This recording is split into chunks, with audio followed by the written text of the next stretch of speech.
Bali, si Kuya, ano pong pangalan nyo? Kuya JC. Buti po nakilala nyo sila. Tagal ko na po silang nalala, malabing isang taon na ho. 11 years. Sino po yung una nyo nakilala sa kanila? Yung babae. Nako, may nakilala din akong ganyan. Babae po yung ano. Tapos hindi po nagtagal, paring harman na po, naging gano ko. Kaya naging mag-asawa na po sila. Nakilala na po kami sa kayo. Yung nakilala ko namin sa bundok, ano po, may kaibigang lalaki yung babae, pinapauwi yung kaibigan lalaki sa bahay po sa bahay. Na wala naman din pong masama kung wala naman pong nangyayaring masama. Nasa sa tao. Oh. Kaso, po, ganon. Alam ko na. Nasagot. Ba't parang kayo nangingit eh? Masagwa po kasi. Natutuwa Alam po. niyo, masagwa, bakit to? Eh, gusto ko na nga po. Siyempre, makikita nila, dalawang lalaki kasama ko. Tapos, Di ba po? Kasi nandito kayo. Kuya, natatawa si ate. hindi kasi, Kuya Ram, Hmm. kung... Ito na, mag-open. Open na tayo. Sige, open na. Mag-open na.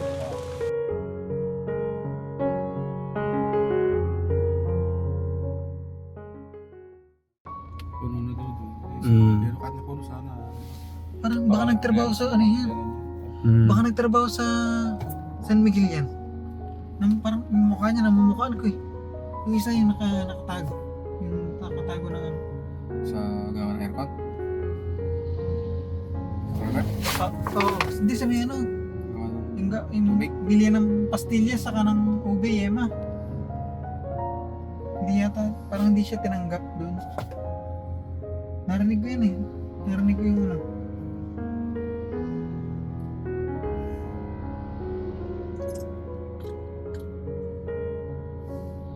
Kasi may mga tattoo daw siya, sabi nung ano, ni Tita Lynn, Para sa bata. ni Ate Lynn, Tita Lynn.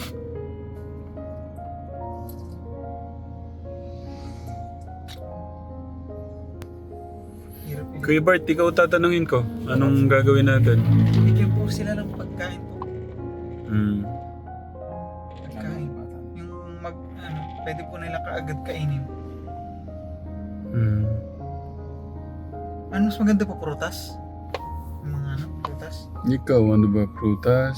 Prutas na lang po kasi yun eh. Yung gatas sa bata. Gatas. So, titimpla natin sa bote. Dito natin timpla. Yung gatas. Kasi nakakalakad na eh. Pero, ang sayo lang makitang ngumingiti yung tatay, ano? Bibigyan sila ng kaibigan niya.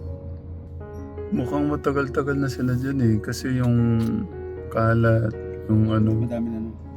Mm. Tsaka po ito, walang ganun damo. Kasi lagay nilang nadaanan. Mm. Sa ganun.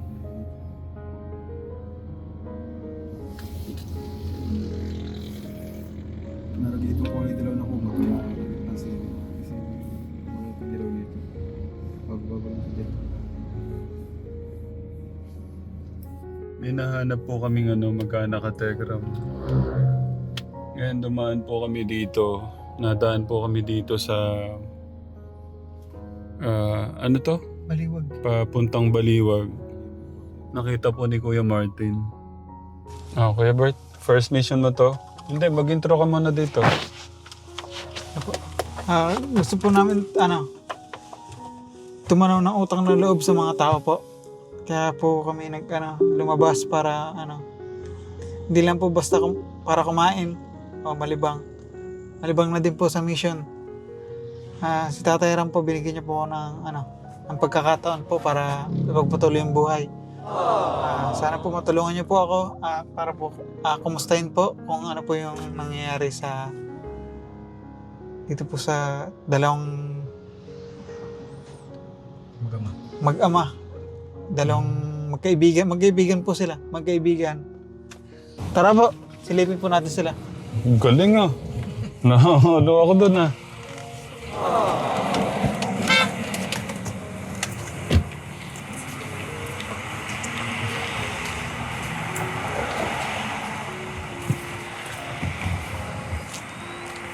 Hello po.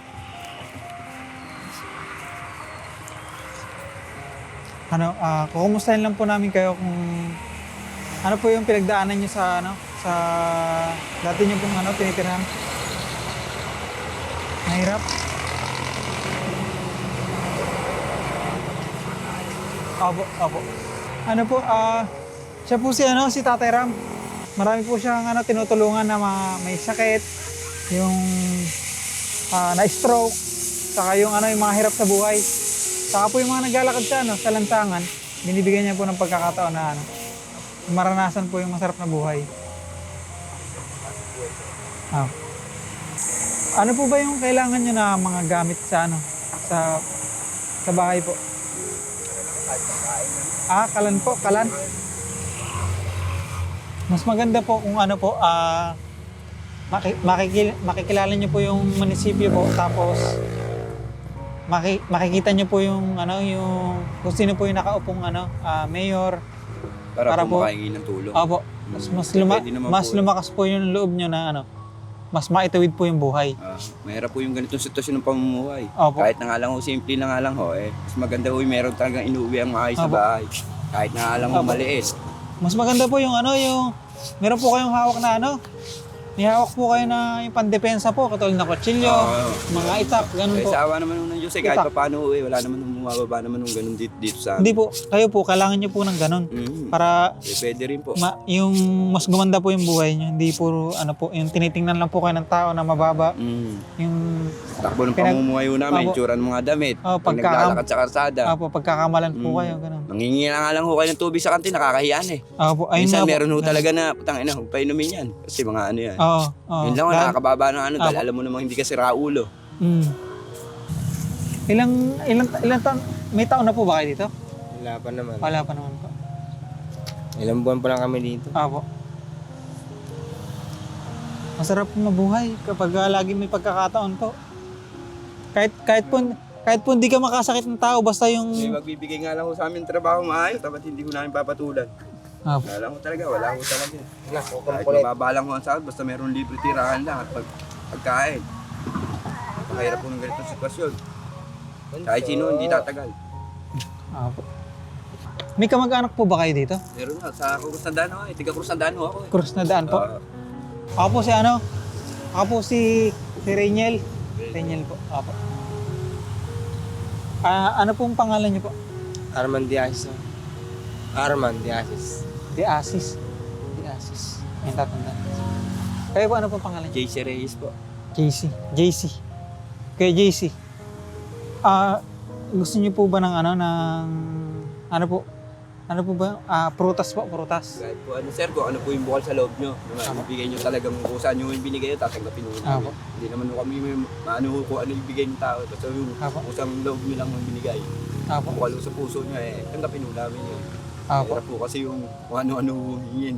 Mahirap po yun. Kaya naman po ni Tatay Ram. Amin na kung ano ang kaya nyo ibigay. Maraming salamat to. Sana marami pa kayong taong matulungan nyo ba? Sa ganitong klase ng sitwasyon. Kami nahihirapan na rin kaya lalaban lang kami. Mukhang may ano ka. Sumuko Tag doon, maraming kumakagat sa'yo Katol. Hindi sila nakakabiling katol. Dalawa nga po rito eh. Apo. Sige nga, magsalita ka. Ayun. Hello. Magtatapigin na ano nyo na. Anong ginagawa mo? Wala? Naghihintay ka ng kalaro? Ha? Naghihintay kang kalaro? Oo. Naghihintay daw siya ng kalaro? Ilan taon ka na? 7. Sobra. 2 taon pa lang. 2 taon ka na pa lang daw. 2 taon. 2. Isa, 2 taon. Malapit ka na malapit ka na pumasok sa school. School. Maraming bata doon. Sa yung lahat tinatanggap. Kahit anong estado ng buhay.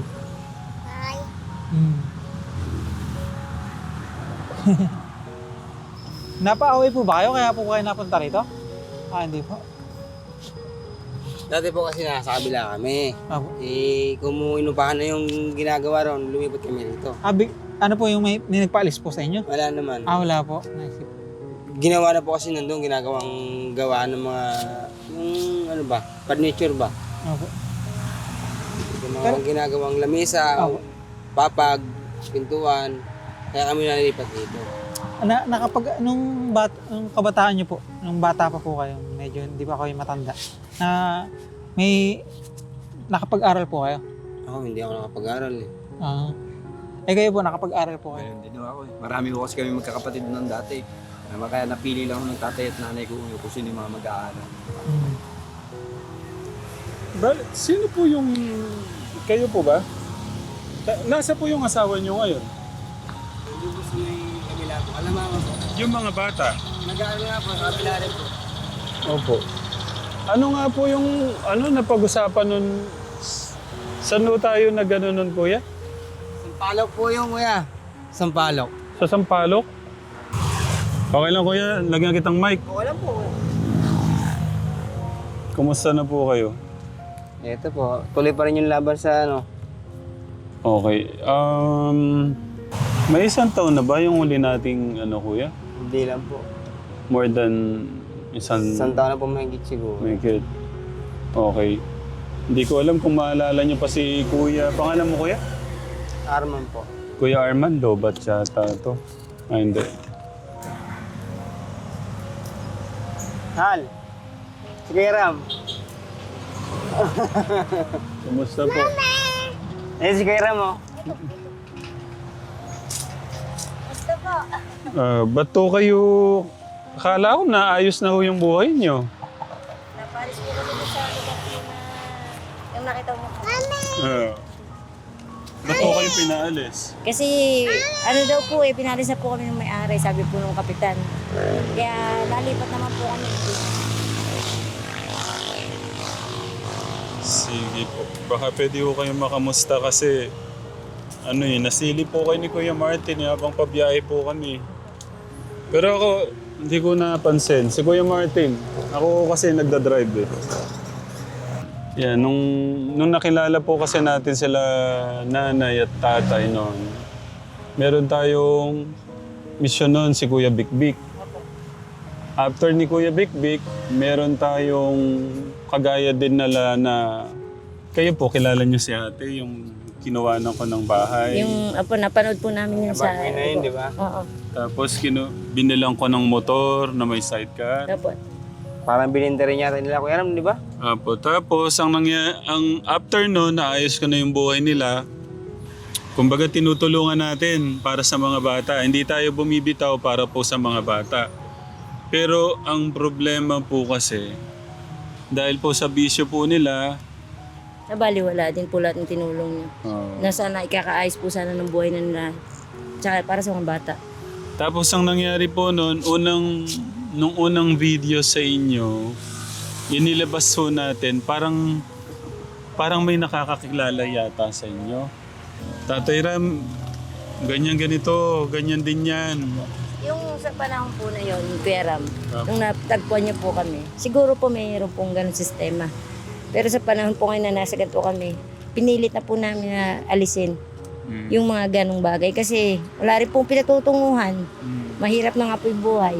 Nasaan doon pa po yung sitwasyon na yun. Paano naman po yung mga anak namin? Pinipilit po namin mabuhay ngayon sa patas. Kahit sa panguha po ng mga usbong o kung ano man po, basta kung ano po makapag-extra ng trabaho. Pero po yung sa sistema po na gano'n, pinipilit po namin alisin. Natakot po akong humarap sa inyo noon, alam niyo po yun. Kasi nagtatago. Si Kuya medyo kinakausap pa ako noon eh. Pero hanggat maaari gusto ko sana, hindi po, isa pang problema kasi parang may tinataguan o kayo. Wala po, natakot lang kami kasi sabi ko po sa inyo, sa 2 beses po na napasok po yung asawa ko sa kulungan, pareho pong hindi po totoo. Pareho po siya na parang ganito. Panahon po yun ng kota.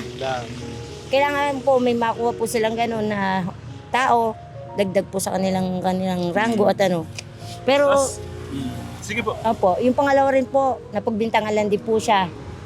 So, wala kaming pera, wala kaming laban. Napasok po siya sa loob ng kulungan.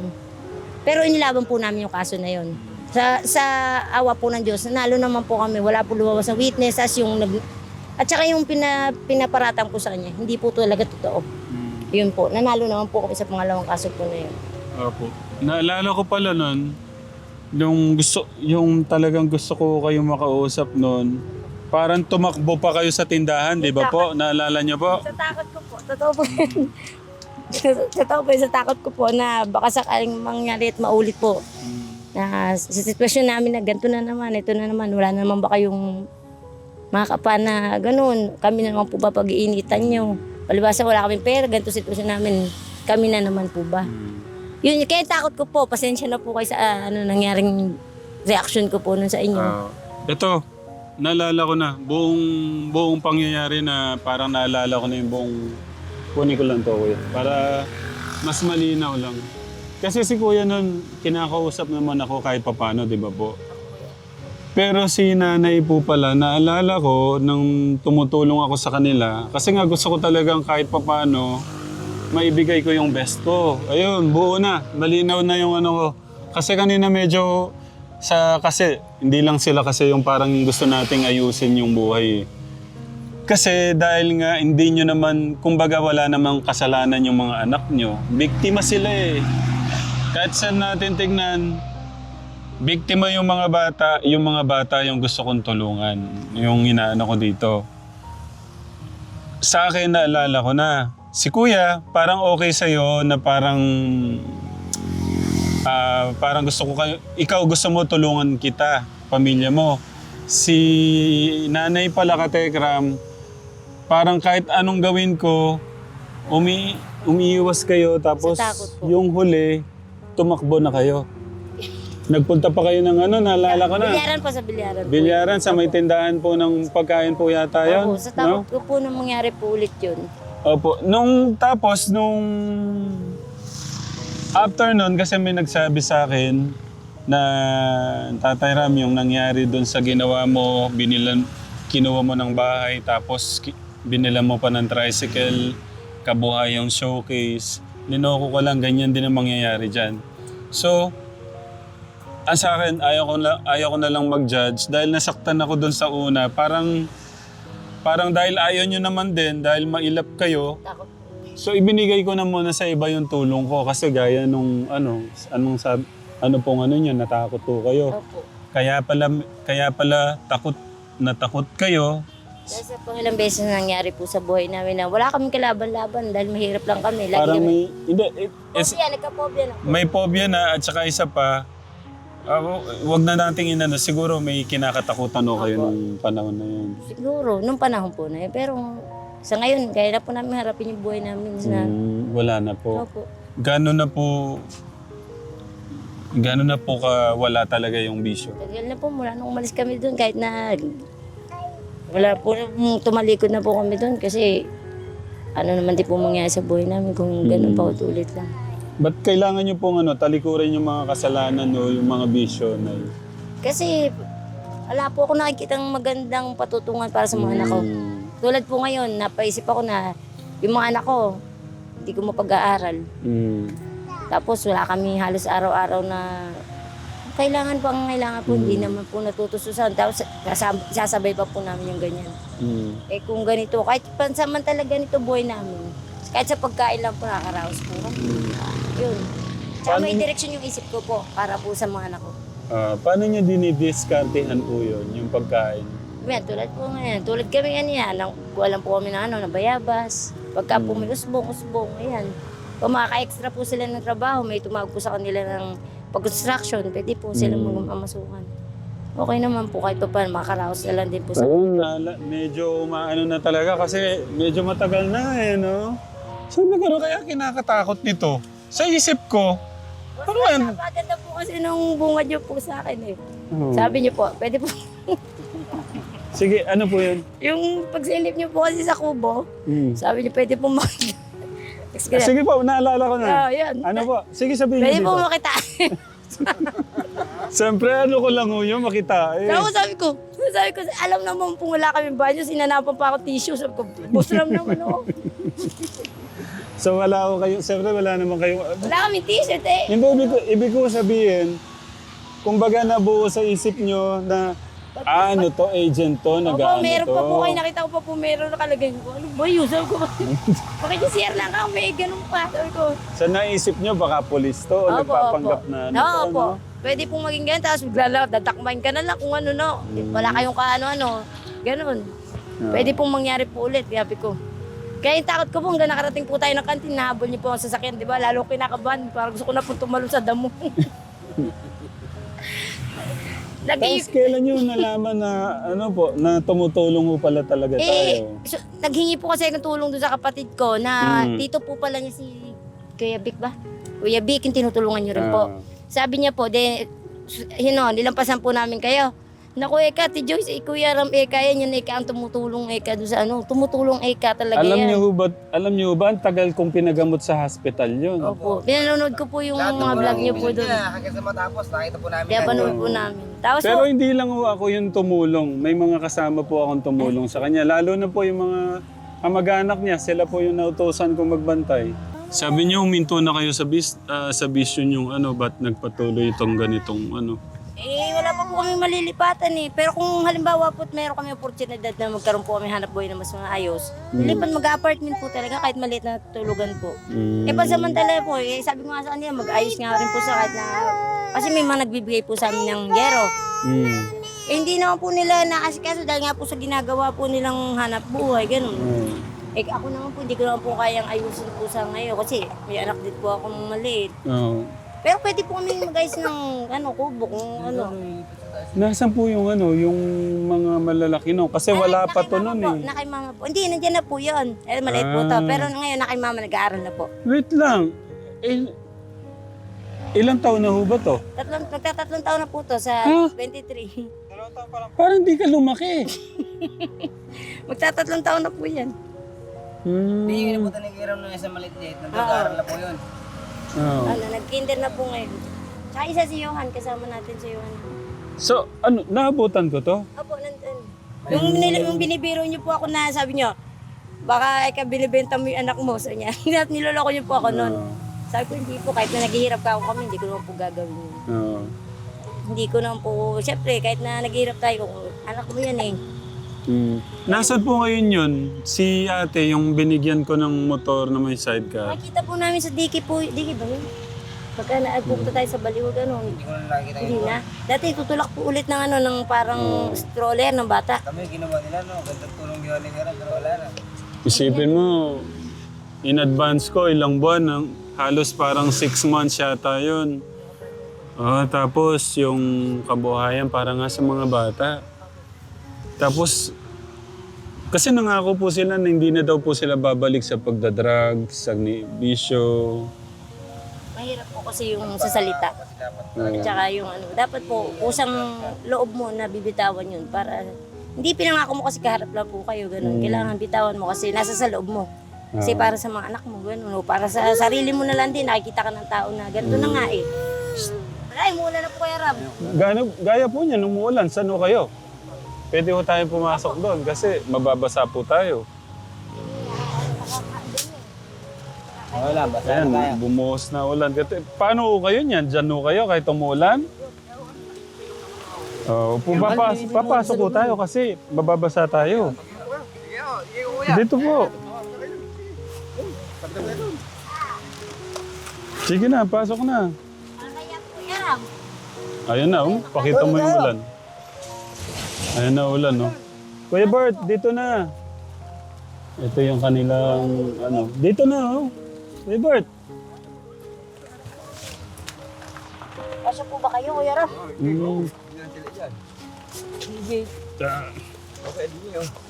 Sensya na po sa aming kubo kasi naasikaso nito eh. Ay, i-flash mo siya, Kuya Martin. Madalim yan. Sensya na po Pangalawang camera, tas Galing po ako sa flash. tatay ko na pinagigis ko po lang. Stop ko kasi hindi po makakapit. Gaya niyan, malamok, oh. Oo nga po yan, kami dala akong katol. Basta na ito.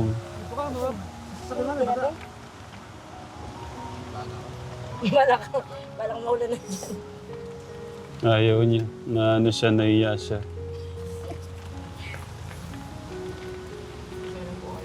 Nung nakaraan po lalo, nung hindi pa nilalagyan ng madoble, pagka inulan, tapos ito, umaangat po yung tubig dyan, kaya lahat po basa. Mm. Kaya ngayon, medyo makapal na yung karton eh. Kaya hindi na po inaakit na tubig.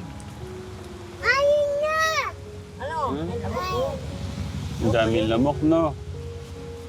Bali, si Kuya, ano pong pangalan nyo? Kuya JC. Buti po nakilala nyo sila. Matagal ko na po silang nalala, malabing isang taon na nga. 11 years. Sino po yung una nyo nakilala sa kanila? Ang babae po.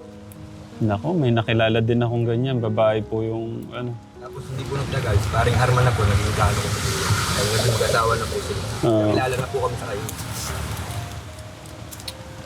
Yung nakilala ko namin sa bundok, ano po, may kaibigang lalaki yung babae, pinapauwi yung kaibigan lalaki sa bahay po sa bahay. Wala naman din pong masama kung wala naman pong nangyayaring masama. Nasa sa tao. Oh. Kaso, Masagot. po, ganon. Alam mo naman. Masagot. Ba't parang ako kayo nangingiti? Masagwa po kasi. Natutuwa Alam po. niyo, masagwa, bakit to? Eh, gusto ko na nga po ako mag-les. Sila na magsamang dalawa eh. Yun ang plano ko. Mag-les na po ako eh. So kayo parang, Minsan tinatapon na nila ako, tapos sila na magsasama. Minsan. Opo, ganun lagi pala. bakit ganun? Parang gusto nila sila na pong magsama. Ayaw na po sa akin ng asawa ko. Gusto niya siya ito kasama eh.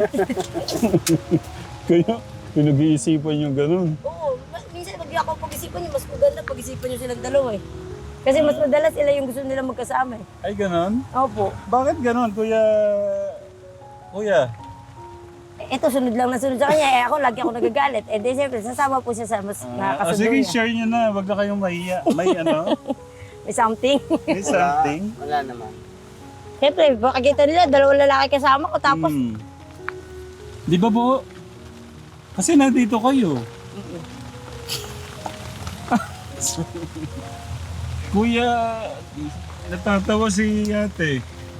hindi kasi, pera, kung... Ito na. Mag-open. Open na tayo. Sige, open na. Mag-open na. Ito po yan ha. Ako po, ha? May una po akong dalawang anak. Ito hindi na po sa pagsisinungaling. Ayoko na magsinungaling. Ito po, dati ko po talaga siyang, ito ha, pero malinis po konsensya ko. Dati ko po siyang, siya po ang tatay nung una kong anak. Dalawa. Pero matagal na pong hiniwalayan ko siya. Nung nagkahiwalay na po kami, nakilala ko po siya. Ito yung kinakasama ko. Sa kanya doon yung buhay ko. Pero siya, bilang tinanggap niya na may asawa na ako, pero pinaibigan niya yung kasama ko ngayon. Pero para sa amin, tapos na po yun para sa amin. Wala na pong sistema katulad na iniisip na yung masagwa. Ako nga tama, masagwa. Pero para sa akin, hanggang doon na lang po yun. Malinis po konsensya ko, alam po ng Diyos, hindi po akong sisinungaling. So, Hindi na po ako magsisinungaling kasi napakapangat po eh. Iniikot-ikot po natin yung mga kwentuhan, hindi ko naman po, natatawa po ako. Hindi po ako sinungaling na tao. Dati ko po siyang kinakasama. 13 taon ko po siyang kinakasama. Nagkahiwalay kami dahil sa hindi kami na rin nagkakasundo. Tsaka lumaki po yung dalawang anak ko na ang kasama, nagbuhay yung pamilya ko. So kung hiniwalayan ko po siya. Pero nung nakapag-asawa po ako, dahil hiniwalayan ko na po siya, may kinakasama na ako. Bumalik siya pero hindi na para sa akin. Kaibigan na, naging kaibigan po niya to. Halos naging matalik na kaibigan niya. Yun ang kaibahan sa bandingan ng pamilya na to. Kahit nandyan siya dahil masagwa kung tutusin dahil dating kinakasama ko. Pero yung sistemang sa amin, tapos na po yun. so yung ganitong setup, okay lang sa'yo, ate? Mahirap din po. Okay. Sa inyo po yung ganitong setup, okay lang yung dalawa po kayo dyan. Wala naman po siguro yun. Kasi tiwala naman. Ewan ko sa kanya. Ewan ko sa kanya. Pero kung kayo po, anong mas gusto nyo? maganda nga siguro. Kasi pangit nga talaga kasi sa isang banda yung... Pero yan, kasama nga talaga kami. Pangit nga talaga tignan. Kaso, wala naman pong ginagawang masama eh.